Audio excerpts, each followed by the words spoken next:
Hello and welcome to Frank's School. 129th day. I had hygiene spelled wrong yesterday. There's an I right there, and I think I had this time wrong. I think it's the 18th minute, 30th second is where I had wanted you to stop.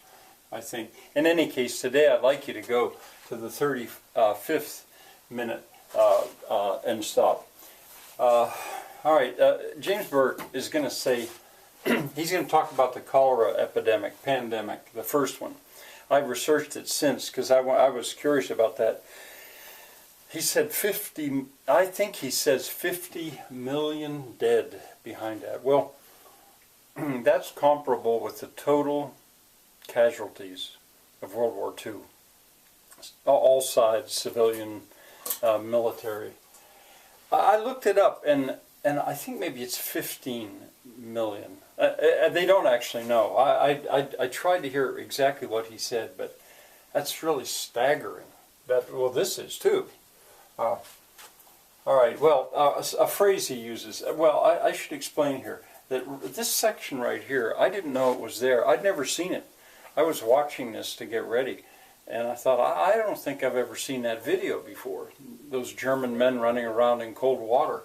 And I also, I think I first noticed it when I heard this phrase, resultant fixation for clean water to positively Germanic lengths. Germanic. Well, I'm pretty sure what happened was this section, and then afterward, he goes into an explanation of, he calls it the Victorian mania for sports, a healthy body as well as a healthy mind. Well, the Greeks had that too. He uses the word milksop. I'm pretty sure that term comes from Shakespeare. I'm almost certain it comes from Shakespeare. I'm just pointing some things out you'll be able to understand. I wanted to point out the hurdles. When somebody runs the hurdles, you're going to see those boys, young men, actually jumping over real hurdles. Those are hurdles, like farmers used for temporary fences. And this phrase, muscular, just Christianity. James Burke does love his language.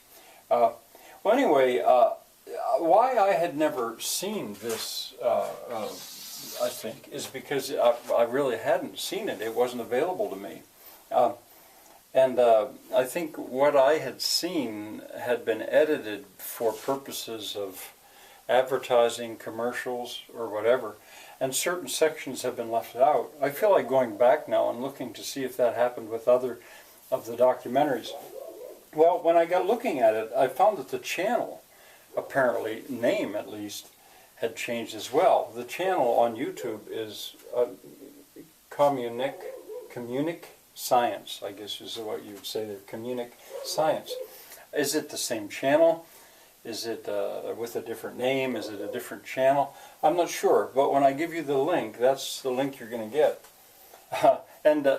It's only been on there for a month, I guess, and I think this particular episode, the 7th, it only has 70 views. And 70 views, something like that, it ought to be 20,000. And I think something has changed. If I can find out more about that, I'll let you know. All right, back to what you're actually going to be looking at. He talks about the new WC. Well, that's water closet. In America, typical person might not know what a WC is. Well, it's a toilet. We would call that a flush toilet.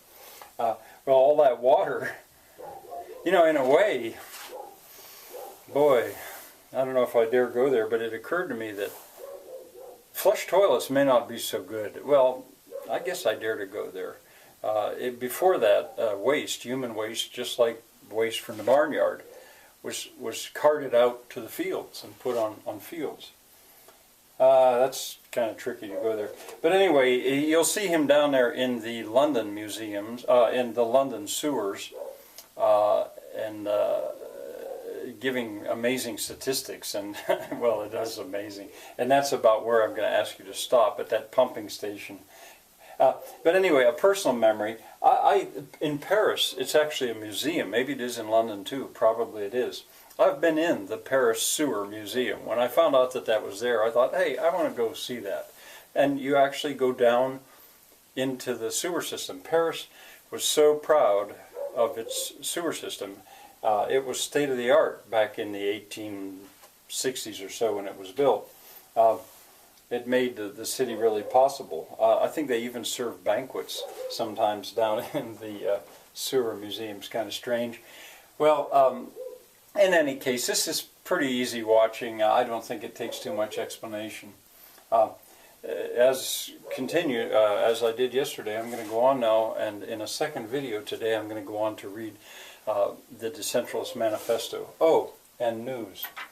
The man who worked with me in trying to develop a computer program to arrange spaces on a homestead, I'm in contact with him. He contacted me, Gary Fitz, and that's going to be interesting because we haven't really talked for 40 years.